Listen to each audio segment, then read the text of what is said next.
Y ahora sí, la causa 87. El primer capítulo es el desarrollo de la investigación o el inicio del inicio. Abaca Flores. Coincido con la Fiscalía que el inicio de todo esto es la causa Abaca Flores, también denominada la amenaza fantasma. En el año 2005, hace mucho tiempo, el año del huracán Katrina, para que tengamos una idea de cuánto tiempo pasó. Ese año, en el parte de Fojas 5 de la causa, 31 de mayo, nos dice: de información confidencial obtenida, surge que Carlos Oscar, gracias, Abaca Flores,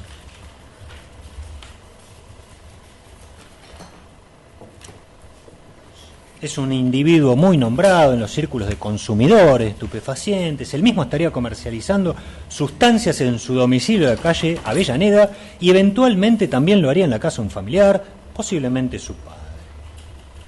Que el llamado Mauro Míguez, quien se domicilia en la calle Sáenz Peña 1430, sería un colaborador de Abaca o bien un subdistribuidor. En junio de aquel año se pide la intervención telefónica de Abaca Flores del 0307, que era su teléfono. Yo voy a mencionar los teléfonos de manera abreviada, no hay posibilidad de confusión, los últimos 4 números bastan. Y a Fojas 13 declara Germán Mater y cuenta que Abaca Flores tenía causa por ley 20771 del año 1986. La vieja ley de droga, para los más jóvenes que no la conocen. El año 86, el año que explotó el Challenger, que Argentina ganó el Mundial. Claro, Germán Mater no tiene las mismas limitaciones que el registro de reincidencia. Puede informar hasta 10 años de antigüedad. No importa, lo que importa es que a partir de allí Míguez se transformó en colaborador. Asumo que a partir de 2005, porque en 1986 Míguez tenía 5 años de edad.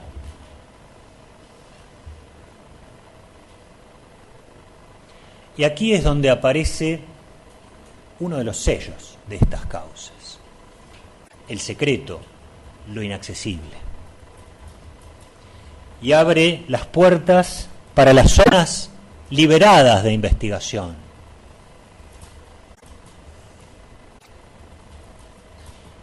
Que constituye uno de los escalones necesarios para que sigamos nosotros en el primer puesto del ranking. Germán Mater nos dijo que no pueden investigar porque es un barrio difícil, pero también nos contó que un anónimo les dijo que había unos consumidores reunidos y que nos constituyamos en el lugar. Claro, ahí van los 7 juntos y los consumidores le dieron una paliza. Esta es la instauración del paradigma investigativo. No se puede investigar, es peligroso.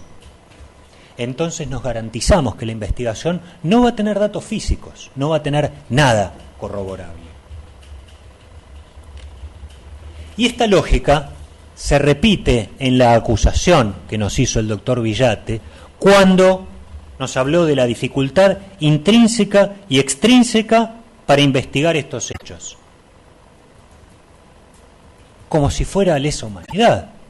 40 años después, por supuesto que hay dificultades. Es toda una modalidad de intervenir en el estándar probatorio. Y en ese contexto continuó la investigación. Fojas 16, orden de intervención.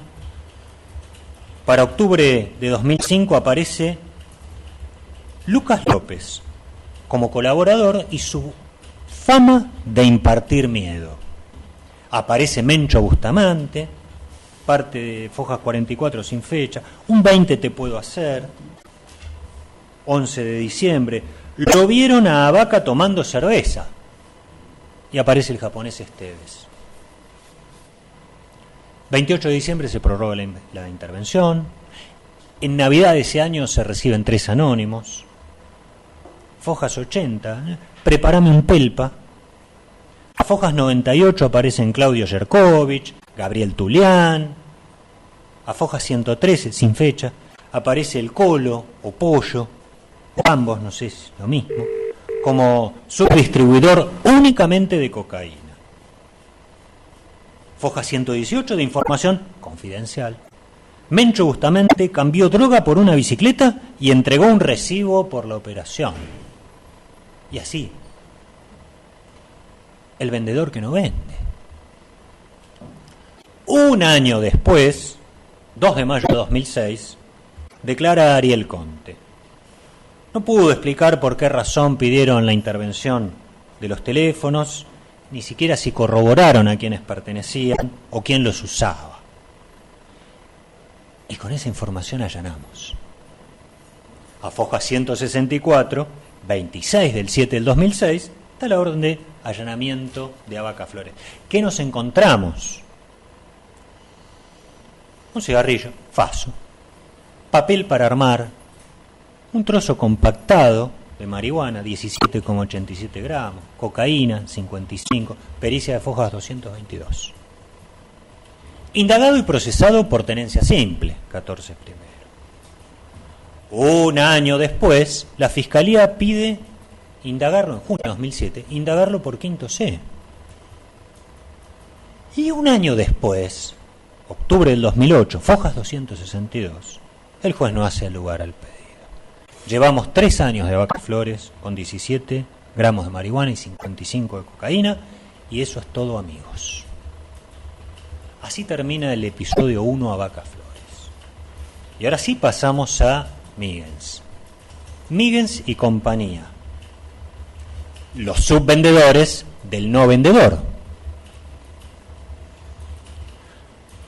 Abaca terminó en Abaca. La secuela, Míguez, parte de una premisa errada. Aquella información confidencial obtenida en el parte de Foja 5 se demostró errada. No se pudo corroborar a través de la investigación. El Estado tuvo su oportunidad de investigar, de meterse en las comunicaciones telefónicas, en los mensajes, indagar sobre la vida de todas estas personas, y llegó a Abaca Flores, que por una, claro, consumidor, pero una cuestión de compensación jurídica entre quinto C y 14 segunda, bueno, 14 primera, y ahí está. Eso es todo. Y Míguez no era su subvendedor. El primer postulado de la defensa en esta situación es la premisa errada del parte de Foja 5. Inicio legítimo, resultado inoponible, resultado nulidad y absolución. ¿Por qué digo inicio ilegítimo?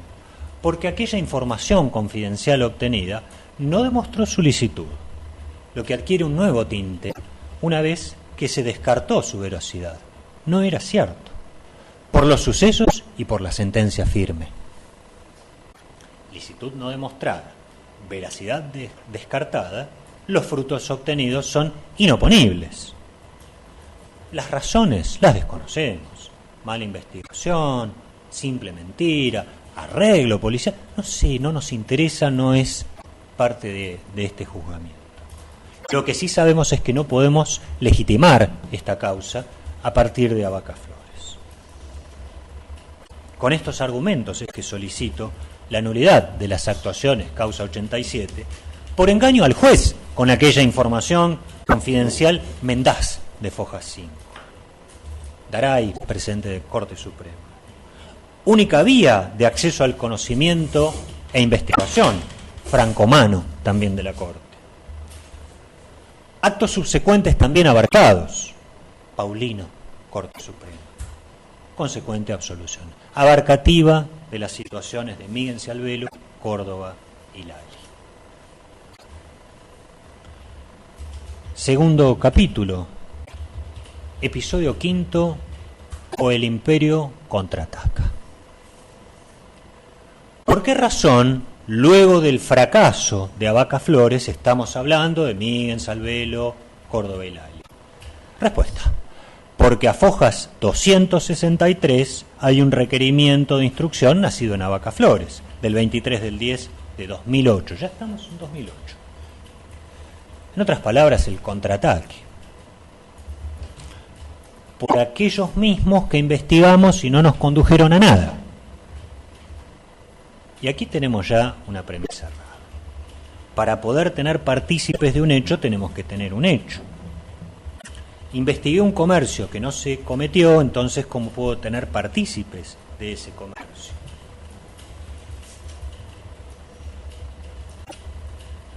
Recordemos que tenemos por delante un precipicio. Carece entonces de motivación, por reñida con la lógica, el requerimiento fiscal de instrucción. Y resulta por ello inhábil para instar acción penal. En Abaca Flores se detuvo la encuesta penal y se detuvo bien, porque dio un resultado y no otro.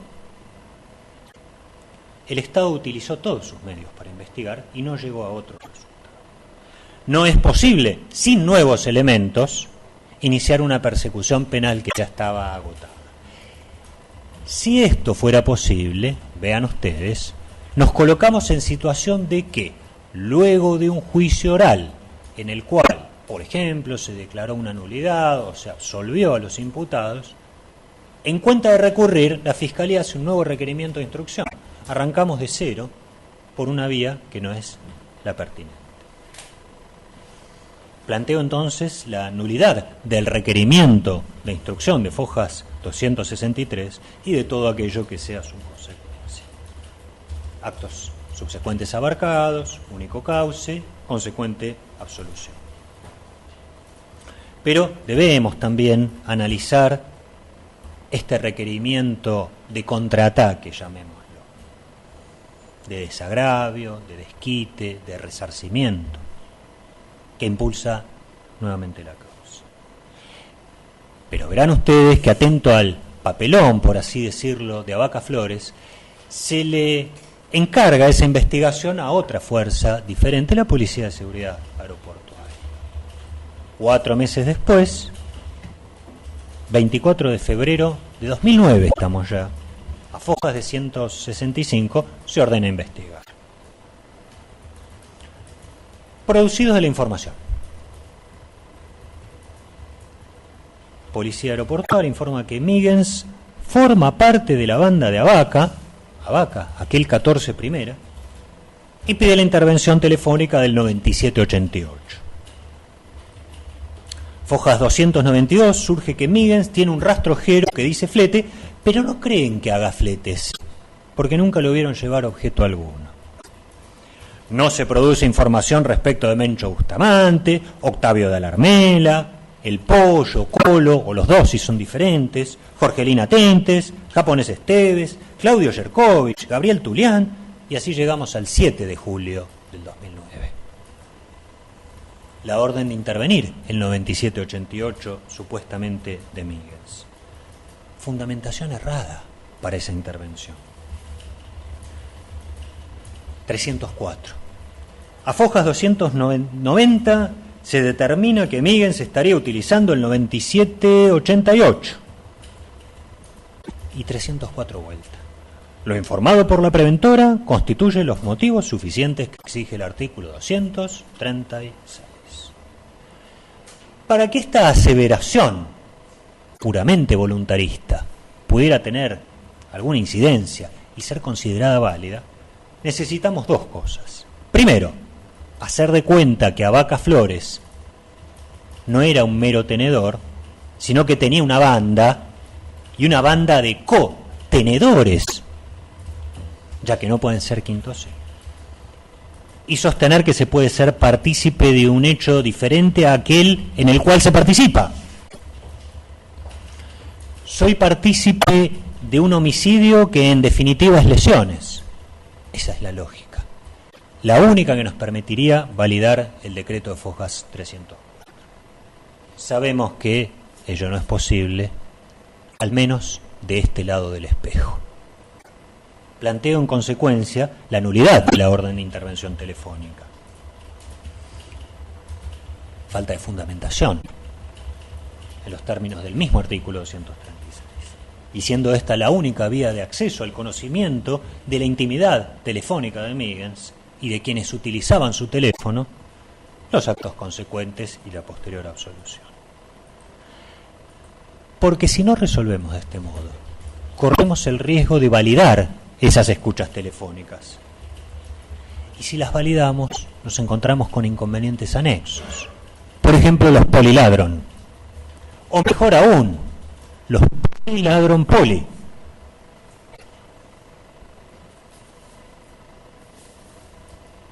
Y no va a faltar quien se pregunte por qué, teniendo esa información, no hicimos algo diferente en términos de lucha contra el narcotráfico.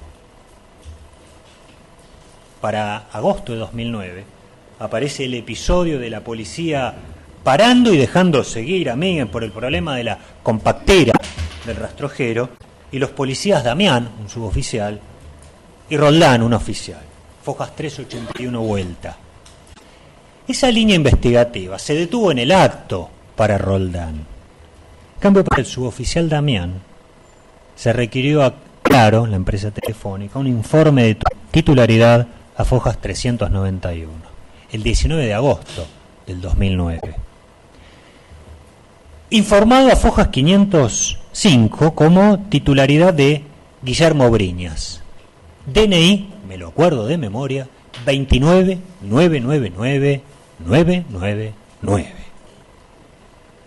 Un año después, el 1 de junio del 2010, la fiscal que intervenía pide la intervención telefónica de ese número, el 0974, Fojas 863. A Fojas 1007 y 8, 22 de junio de 2010, se informa que no registran llamadas. Parece chiste, pero a Fojas 1011, el 25 de junio, se piden las llamadas entrantes y salientes con individualización de las antenas y además del año 2010. Obviamente que no hubo ni llamadas ni antenas, porque ya no se usaba ese teléfono. Y la fiscal lo sabía. Aquí y así termina la investigación de los poliladron poli.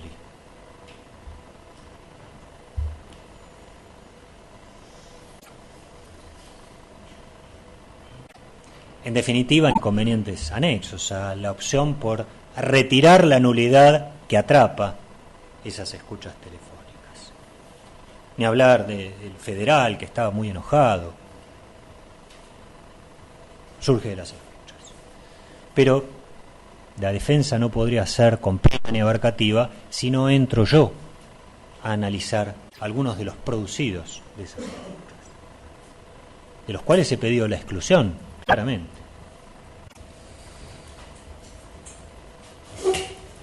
Fojas 319, 30 de julio. Mauro Miggins es medio gato y le presta el teléfono a cualquiera. Llamada 8. Estoy haciendo un flete. Recordemos que a Fojas 292 no hacía fletes porque nunca lo vieron llevando nada. Fojas 545 atiende el gordo. Miggins, lo hemos visto a lo largo de este año, es muy flaco. Y este gordo dice que no vende de a 20 pesos. Entonces, ¿cuáles de las llamadas del 9788 pertenecen a Miggins y cuáles a otras personas? El gordo o quién sabe cuántos más. Como no tenemos corroboración física, no lo podemos saber. Solo las reconocidas por él en su ampliación de indagatorio. ¿Cómo cotejamos todas las demás? ¿Cómo asignamos autoría a esas otras llamadas? ¿Qué nos permite presumir, suponer que todas ellas le pertenecen? Sabiendo esto, ¿qué pericia se realizó para cotejar la identidad de voces? ¿O basta con decir que son todas y se acabó? La respuesta es cero. No hay resultado probatorio, porque no hubo prueba tendiente a ello. Esta duda razonable solo puede resolverse en favor del imputado. Y es en virtud también de esta duda razonable que las escuchas deben ser eximidas del caudal probatorio. Recordemos que también el fiscal habló de la necesidad de cotejo de voces para asignar identidad, cuando el 14 de abril de este año, en instancias de descartar que las llamadas establecidas entre la Brigada 8 y Ascaini fueran de personal policial. No hay pericia, dijo él. No hay pericia, digo yo. Planteo entonces la absolución. Y también un cambio de calificación. Artículo 10. Porque, en definitiva, ¿qué nos puede quedar como vía alternativa en este marco de enorme duda? Facilitación de elementos, facilitación del teléfono de Mauro Migens a terceras personas para que pudieran comercializar estupefacientes.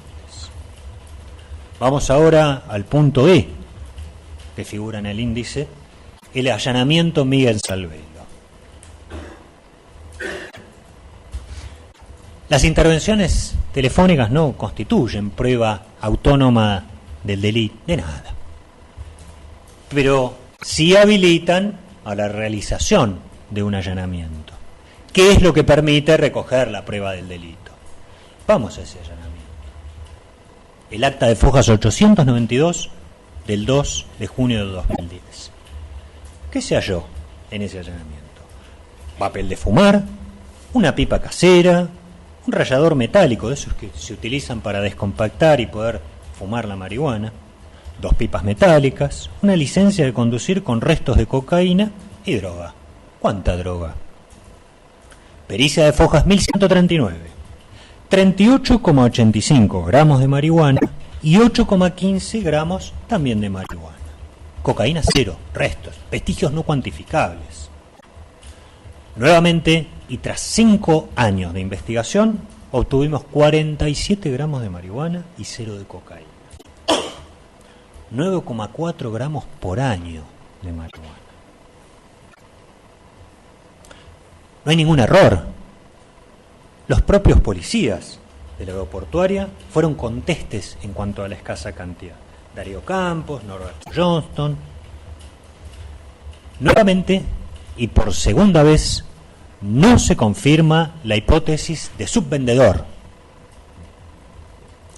Tampoco se realizó ningún corte que permita inferir veracidad a aquella investigación. Lo encontrado en total en ese domicilio, 23,5 gramos para cada uno de los 2 moradores, no excede de una tenencia para consumo. Claramente no es un narcotraficante, ni lleva la vida de tal.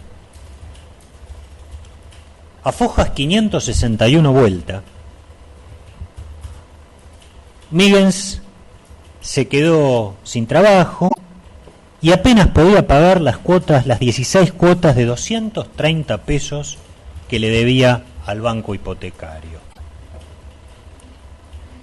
Debemos tomar con pinzas la aseveración del testigo policial Gastelú cuando nos dijo en debate que cambiaba de vehículos como si fuera un potentado.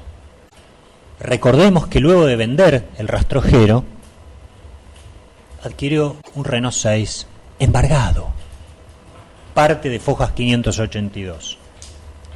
Cambiaba de vehículos, se fue para abajo. Atención, porque corremos el riesgo de tener que decomisarlo.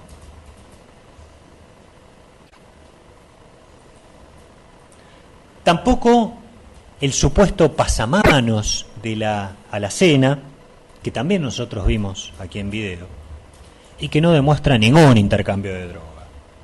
Más allá de que fue el propio Gastelú quien nos dijo que no conoció el contenido de la bolsa, ni detuvo a quien se la llevó, y más aún, a una pregunta específica de esta defensa,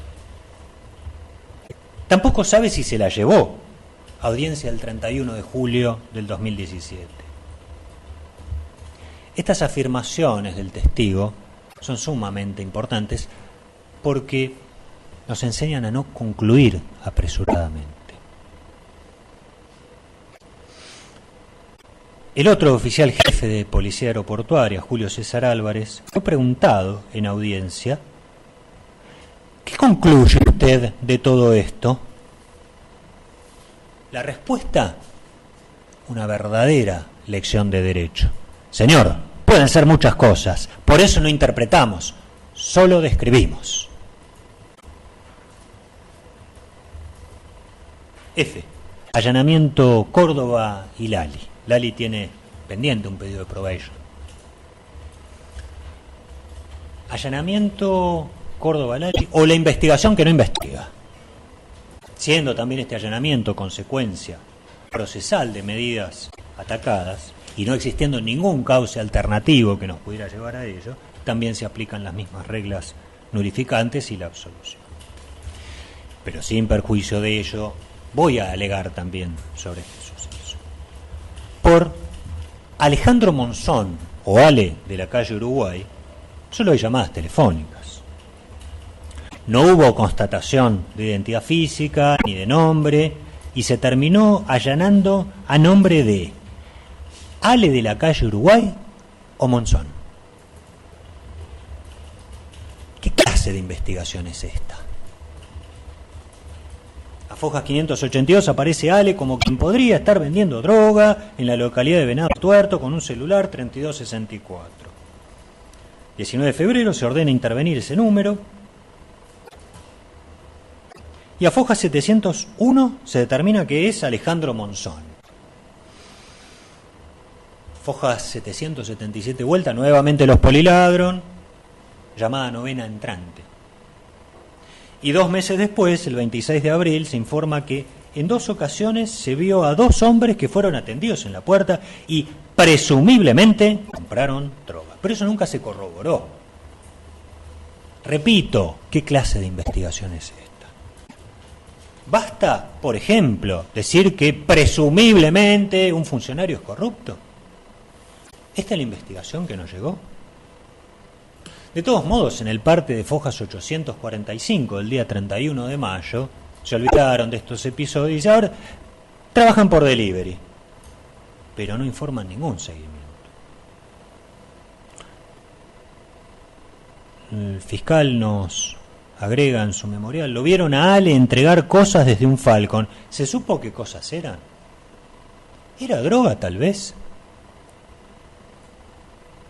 El mismo día se solicitan las órdenes de allanamiento. Se libran el 1 de junio, se ejecutan el 2.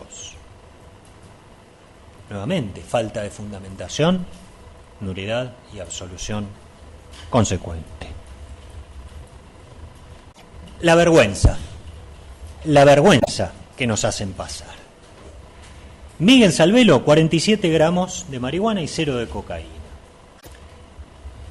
Allanamiento a Ascaín y Leguizamón, nada, ni siquiera vergüenza. Lali Córdoba que no es Monzón, restos en una cartera, 0,40 gramos de marihuana, papeles para armar, 9 vestigios de consumo de cocaína, muestra de 4, no cuantificable, los 30 capullos, muestra de 6, 26,55 de marihuana, la maceta con el plantín que quedó fuera de la imputación, total 26,95 gramos. Llevamos para este momento, según pericia de Fojas 1139, 73,95 gramos de marihuana. 5 años. No se corroboró ninguna de las comunicaciones telefónicas, no se corroboró ninguna operación de corte, no se hallaron elementos de corte, estiramiento, pesaje, envoltura. Sí se hallaron elementos usualmente vinculados al consumo de estupefacientes. Hablamos de la vergüenza y hablamos del culpable porque siempre tiene que haber un culpable. Una investigación deficiente, sin contraste entre lo informado, lo presumido y los hechos verificados, o las interpretaciones, los pareceres. ¿Qué más simple que echarle la culpa a los propios imputados? Se alegó que los allanamientos fracasaron por estar los imputados alertados. No lo podemos saber, no lo podemos afirmar. Quizás sí, quizás no. La ley nos enseña a no presumir en contra. Y en caso de duda debe estarse a favor. Si se demostrara, más allá de cruces de llamadas intrafamiliares, que hubo un aviso concreto de X a Y, la cuestión sería diferente, pero no tenemos esa prueba. Entonces, ¿qué clase de alerta fue esta? Si de todos modos apareció droga, poquísima, pero apareció. ¿De qué aviso me hablan? ¿De qué drogas se han descartado, si es que estaban avisados? ¿O se descartaron de una parte, conservando el resto para encontrarse en la misma situación que si no se hubieran descartado? La solución tradicional, en algo debían andar. Luego de realizado el juicio oral, la única posibilidad de mantener la imputación tal cual fue tamizada durante la instrucción y acotada, por así decirlo, en el memorial acusatorio, es haciendo base en la afirmación que en algo andaban. Pruebas concretas ninguna. Peticiones subsidiarias para Miguel Cialvelo. 1. Nulidad parcial de la acusación respecto a Albelo. Al momento de ejercitar su alegato, el fiscal Villate sostuvo y fundó la intervención de Albelo como partícipe secundaria de la actividad que le endilgó a Miguens de manera principal. Pero de manera contradictoria, al momento de pedir pena, le fijó la misma cantidad de años 5 y la consideró coautora.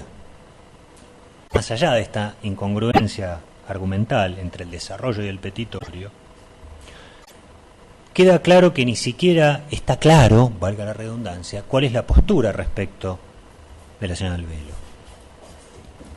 Esta circunstancia, la falta de determinación de la conducta atribuida, lleva a la nulidad parcial de la acusación en ese punto y a la respuesta remisoria que se solicita. 2. Para Miguel Cialvelo, plantea cambio de calificación, tenencia para consumo personal y absolución.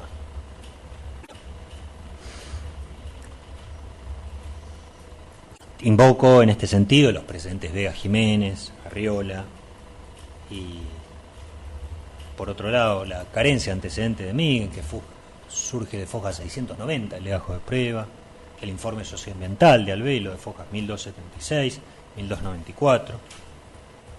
3. Para Miguel Cialvelo, subsidio, cambio de calificación a 14 primera parte y probation.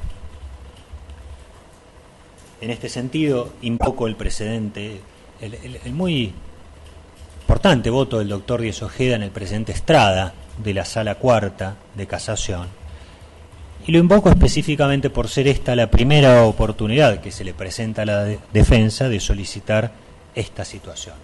El cambio de calificación que aquí se peticiona, de ser resuelto favorablemente, faculta a esta modalidad alternativa de solución del caso. Subsidio para Albelo, participación secundaria y también probation. La opción menos lesiva de las desarrolladas en el memorial acusatorio es la participación secundaria, que en definitiva fue lo único descripto y justificado. Albelo atendía y entregaba, nos dijo el fiscal, y en ese entendimiento y atendiendo el caudal punitivo de la participación secundaria, nuevamente el pedido de probation. Subsidio para Albelo, participación secundaria y mínimo de la pena, 2 años en suspenso. 6. Subsidio para Miguens, cambio de calificación a facilitación de elementos para llevar a cabo actividades vinculadas con la ley de estupefacientes, puntualmente el teléfono, artículo ley 10 de la ley de estupefacientes. Y un último subsidio para Miguens, de no receptarse ninguna de estas peticiones y quedar en definitiva afincado como tenencia de estupefacientes con fines de comercio, solicito la pena de 3 años de ejecución condicional, teniendo en cuenta para ello la perforación del mínimo de la escala penal. No voy a desarrollar, todos ustedes conocen y mejor que yo los precedentes, Ríos, Mauricio David de la Cámara Federal, Sala 2, la función orientativa y de última ratio de la pena, los principios de culpabilidad, proporcionalidad y la innecesariedad hoy en día de aplicarle una pena. Peticiones subsidiarias para Córdoba y Lali. Lali, primeramente. 1. Nulidad de la acusación por tenencia simple y absolución. Debido a que no se dio respuesta al planteo de probation a su respecto, el sistema alternativo de solución de la causa, debió primeramente la acusación expedirse sobre la procedencia del instituto para luego de descartarlo, si esa era su intención, efectuar el alegato acusatorio. Ejercitó una acción penal cuando estaba pendiente un pronunciamiento previo y de carácter necesario para poder proseguir con la vía elegida que era la acusación. 2. Lali, exclusivamente probation. Pese a no dictaminar la Fiscalía, tampoco hubo una oposición concreta, motivo por el cual el tribunal se encuentra en condiciones de resolver favorablemente lo peticionado. 3. Córdoba y Lali. Plantea cambio de calificación, tenencia para consumo personal y absolución precedentes Vega, Jiménez y Arriola. 3. Subsidio para Míguez y Albelo. Plantea, estamos con Córdoba y Lali. También cambio de calificación a 14 primera, tenencia simple y probation. Misma invocación del presidente Estrada de la Sala Cuarta de Casación. Un último subsidio, punto número 7 para Córdoba, también de no receptarse, tenencia con fines de comercio, 3 años de prisión en suspenso por perforación del mínimo. Queda la situación número 3 de este esquema, Quintana. Imputación actual. Comercio agravado por el inciso D del artículo 11, calidad funcional, como partícipe secundario. 3 años de prisión y 500 pesos de multa fue la solicitud. 3 años de prisión, no se aclaró si en suspenso o no hemos de estar a la modalidad menos lesiva, al no haberse fundado un porqué de un cumplimiento efectivo. Y aquí tenemos el problema de la agravante por pluralidad de intervinientes, que en definitiva no queda claro del desarrollo argumental del memorial del doctor Villate si la solicita o no la solicita. Les cuento la razón. Primero nos dijo que no se puede aplicar el agravante del 11C por estar sobreseído, lo cual es cierto, quedando solo la figura básica, quinto inciso C. Por otro lado, y por momentos, incluyó a Quintana en el desarrollo de la empresa criminal conjunta, que en definitiva no es otra cosa que el inciso C del artículo 11. Con poca convicción respecto de Quintana, pero lo mencionó Quintana en ese desarrollo. Y lo mencionó con doctrina y jurisprudencia propia, muy propia, de otros casos.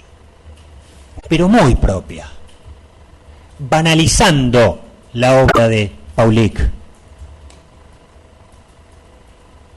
y del tribunal de la ex Yugoslavia, para sentarlo a Quintana, nuestro Quintanita, al lado de Olivera Rovere, del Tigre Acosta, gente que ha torturado, ha matado a sus semejantes y ha tirado a personas vivas desde un avión. En la misma silla pretendió poner a Quintana.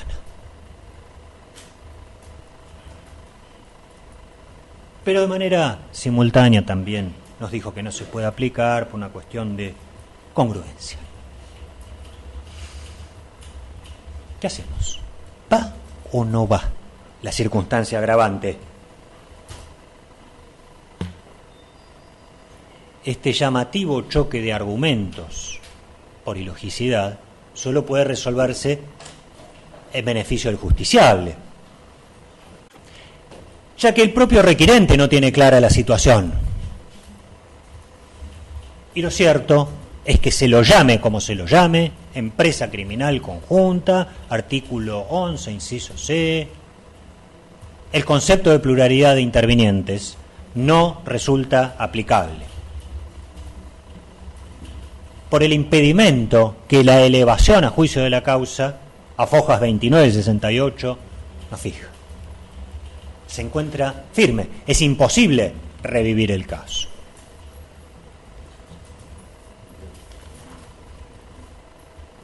De modo que solo subsiste la imputación por la figura básica, artículo 5º, inciso C, comercio de estupefacientes, modificado, sí, en cuanto a su grado de accesión a un hecho principal, participación secundaria. En otras palabras, tratemos de entender qué es lo que nos queda. Quintana habría participado de manera supletoria en algún acto de comercio realizado por otra persona. No nos dijo la acusación quién es esa otra persona. No nos dijo tampoco cuándo se realizó ese acto de comercio. ¿Era droga? ¿Cuál es la pericia que determina que ese acto de comercio pretérito que hizo otra persona era droga? ¿Cuál fue, en definitiva, su aporte concreto a ese acto de comercio pretérito? ¿Cómo colaboró Quintana en ese acto? ¿Le facilitó cambio al comprador? ¿Vuelto al vendedor?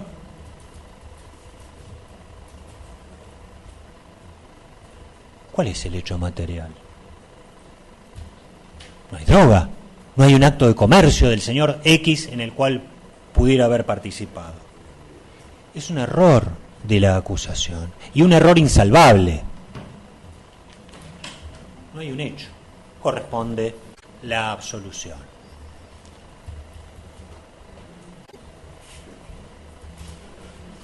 Dado que la acusación, me voy al punto D, delito funcional entre signos de pregunta, mezcló descripciones de hechos con una suerte de delito funcional. No lo dijo, pero pareciera, queda rondando esa situación. Vamos también a defender respecto de ello. Sin petitorio concreto, porque no hay acusación concreta. Valoremos la situación completa de Quintana. Quintana declaró que pensó que el llamado a la comisaría había sido el hermano de Ascaín, el hermano camionero. Podemos creerle o no. Pudo incluso haber dicho eso para alejarse de la situación en las instancias iniciales de la causa. ¿Quién no hubiera hecho lo mismo? Borsato hizo lo mismo.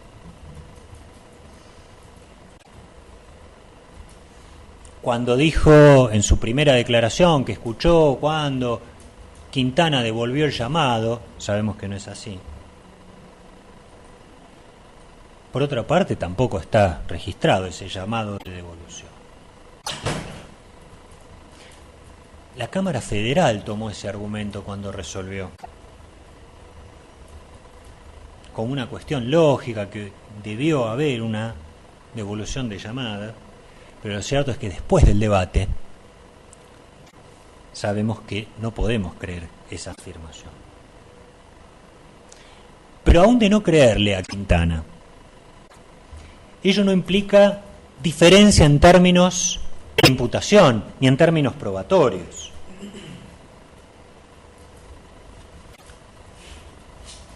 Porque su conducta,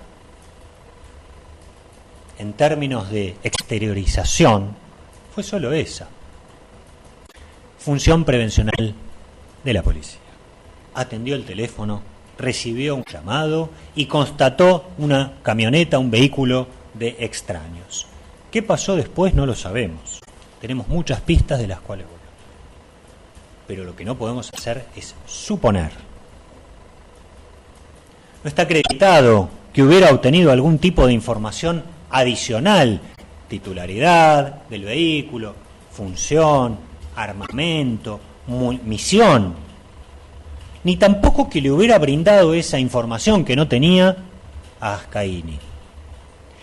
Siquiera estaba a su alcance indagar sobre esos hechos. Aquel postulado que publicó Página 2 en su momento, invocado por el requerimiento fiscal de elevación a juicio, no se demostró como cierto.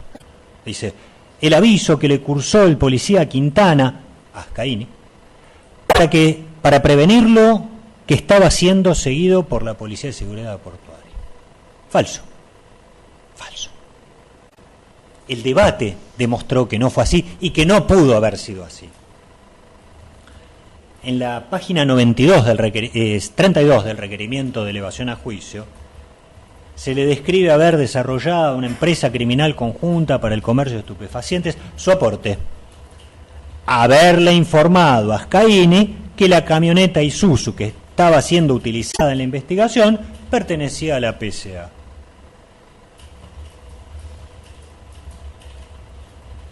Sabemos hoy que esta hipótesis, el artículo 11, inciso C, en definitiva, no forma parte de la imputación. Pero de todos modos, este postulado no se pudo demostrar. Primero, porque Quintana y Borsato solo acudieron e identificaron a sus tripulantes. No consultó propiedad, no devolvió información. Mitad porque no la conocía.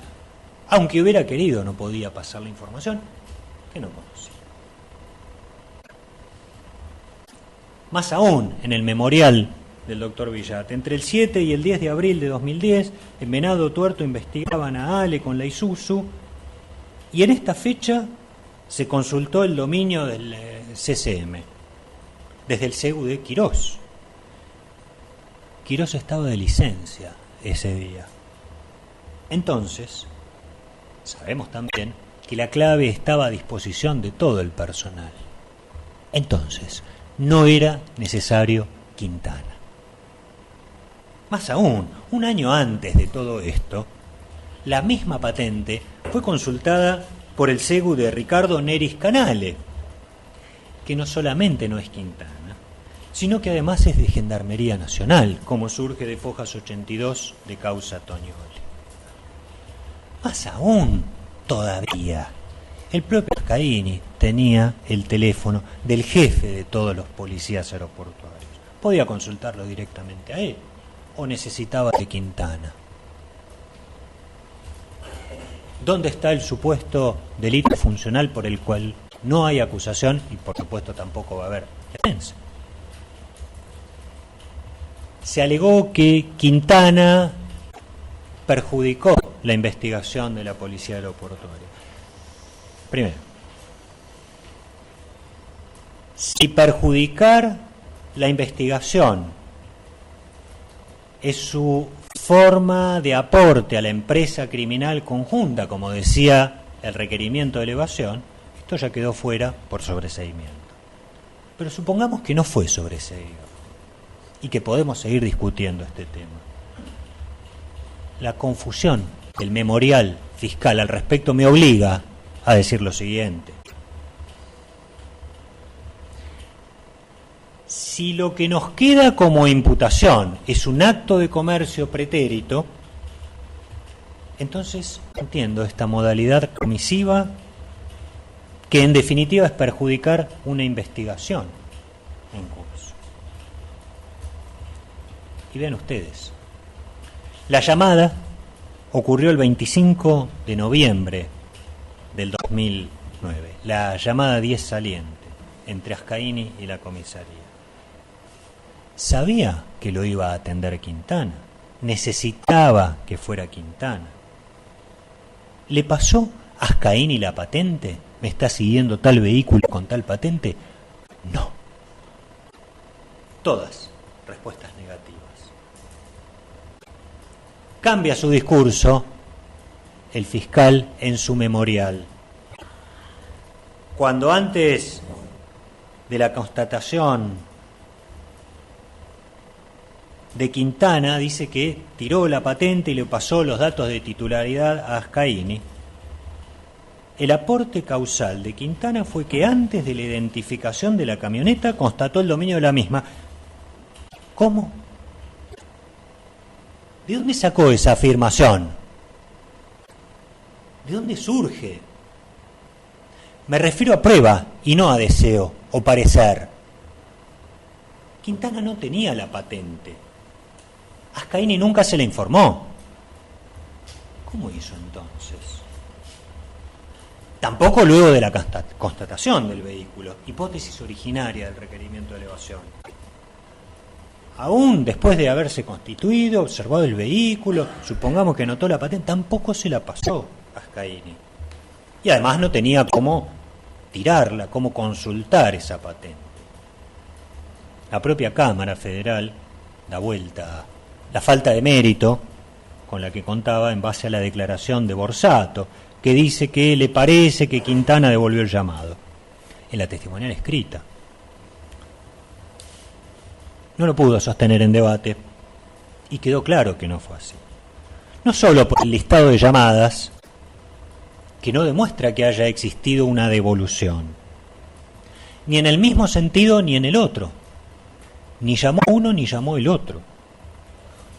Y además, en audiencia, Borsato declaró que no recordaba si Quintana devolvió el llamado. La constatación de la comisaría demuestra que eso era imposible. No podía escuchar una conversación a 30 metros de distancia, desde la cocina hasta el teléfono. Aunque hubiera querido, aunque hubiera existido esa conversación, no la podría haber escuchado. ¿Cómo hicieron entonces Quintana y Borsato, en definitiva, para perjudicar la investigación? Si de todos modos, horas antes de este episodio, el propio Ascaini sabía que lo seguía. Tanto en el viaje de ida a Teodelina, cerca de las 13 horas, como a su regreso. Y tanto sabía que lo venían siguiendo, que en la duración de la llamada a la comisaría, que desgraciadamente atendió Quintana, podría haber sido Borsato, quién sabe, se dedicó a pasearlos por las avenidas 53, 61, 63, y eso es lo que él le contaba al que tuvo la desgracia de atender el teléfono. No necesitaba de ese otro interlocutor de la comisaría para saber que lo estaban siguiendo. Y además tenemos un obstáculo físico. Quintana llegó a la comisaría a las 18 horas. Recordemos que a las 13 horas partió Ascaini hacia Teodolina y ya sabía que lo estaban siguiendo. Esto surge de Fojas 885 de Toñoli. Salió en el móvil 3343 junto a Borsato a las 18:15. La consulta se produjo a las 18:08:19, Fojas 74 de la causa Toñoli. ¿Cómo hizo, pues, para consultar la patente antes de llegar de regreso a la comisaría? Bertrán, comisario, 29 del 11 del 2011, declaración escrita en instrucción. Desde Villa Cañas es imposible tirarlo, consultar la patente. Por eso creo que Quintana no la tenía, que es imposible que tenga la clave sobre la existencia de la computadora e internet. No andaba. La única que andaba era la del inspector de zona en la casa de al lado, que estaba cerrada. Esto, desgraciadamente, no fue tenido en cuenta por la Cámara para resolver, por el juzgado para resolver la situación procesal de Quintana, ya que esto ocurrió al día siguiente, entonces no lo han podido tener en cuenta. Sí lo tenemos que tener en cuenta nosotros en juicio. Y así siguió la causa hasta hoy. ¿Quién, en definitiva, pudo haber perjudicado la investigación? ¿Qué nos dijo el testigo Roisinvalle en la audiencia del 25/7, Policía de Seguridad Aeroportuaria? A una pregunta concreta. La interceptación de la camioneta, ¿pudo o no poner en riesgo la investigación? No lo sé, fue su respuesta. El 31/7/17, Adrián Gastelú, también oficial jefe. En Villa Cañas nos interceptó un móvil policial, nos identificó y no hubo nada más que eso. Eran dos personas, Quintana y Borsato. Aquel Borsato que intentó despegarse de la situación diciendo que él no había bajado. Previo a ello, y aquí lo importante, nos encontramos con Ascaini y nos interceptó. nos preguntó qué hacíamos allí. Le pregunté, y ya estaba puesta en riesgo la investigación en base a esta interceptación que hizo el propio Ascaini, a lo que respondió, claro que sí. De modo que ni Borsato, ni Quintana, ni ninguna de sus participaciones pudo poner en perjuicio un secreto que ya no era secreto. Ascaini tenía claro que lo seguía.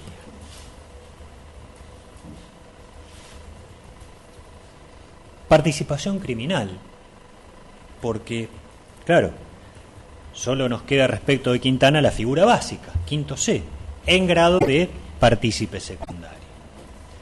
La participación requiere de un hecho principal doloso. ¿Cuál fue ese hecho? Si no sabemos cuál fue la venta en la cual él participó. Ascaini mismo ni siquiera había sido indagado por un acto de comercio en esa causa 87. Cuando a Quintana se lo procesa por partícipe de un hecho, no lo sé, no está explicado.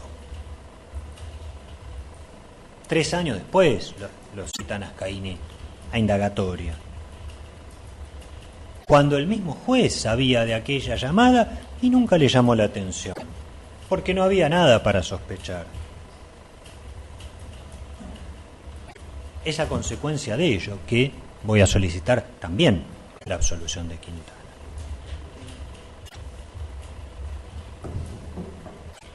Habiéndose entonces demostrado las 7 proposiciones iniciales de la defensa, es que voy a pasar al petitorio.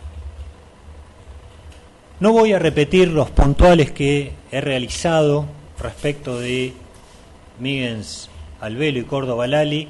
Voy sí, en todo caso, a facilitar una copia, sobre todo para el acta de debate para secretaría. Voy a ser muy rápido en esto.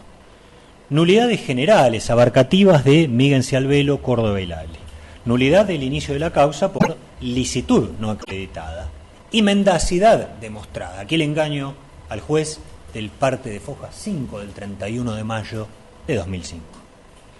Única vía, actos posteriores y consecuentes, absolución. Planteos nulificantes generales que abarcan también a los 4 asistidos. Nulidad del requerimiento de instrucción de Fojas 263, violación a las reglas de la lógica, artículo 298, vía única, actos posteriores. Nulidad de la orden de intervención telefónica del 9788 de Míguez, Fojas 304, mismos argumentos en cuanto a fundamentación errada, única vía y actos posteriores. Nulidad de la orden de intervención telefónica del 9788 de Míguez, nulidad de las órdenes de allanamiento por falta de fundamentación.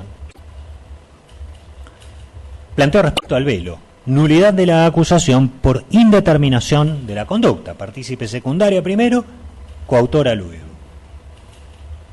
Repito los planteos subsidiarios para Míguez y Albelo. Repito también los planteos subsidiarios de Córdoba y Lali. Y respecto de la situación de Quintana, absolución por falta de demostración del hecho. Los pedidos concretos respecto de Quintana, 3 años, y Lali, 2 años de prisión, determinan la aplicación del instituto de plazo razonable. Y es en razón de ello que debe hoy declararse la insubsistencia de la acción penal. Devenidas, claro, en potenciales penas máximas aplicables a estos supuestos. Y así termina el segundo alegato, que es Míguez.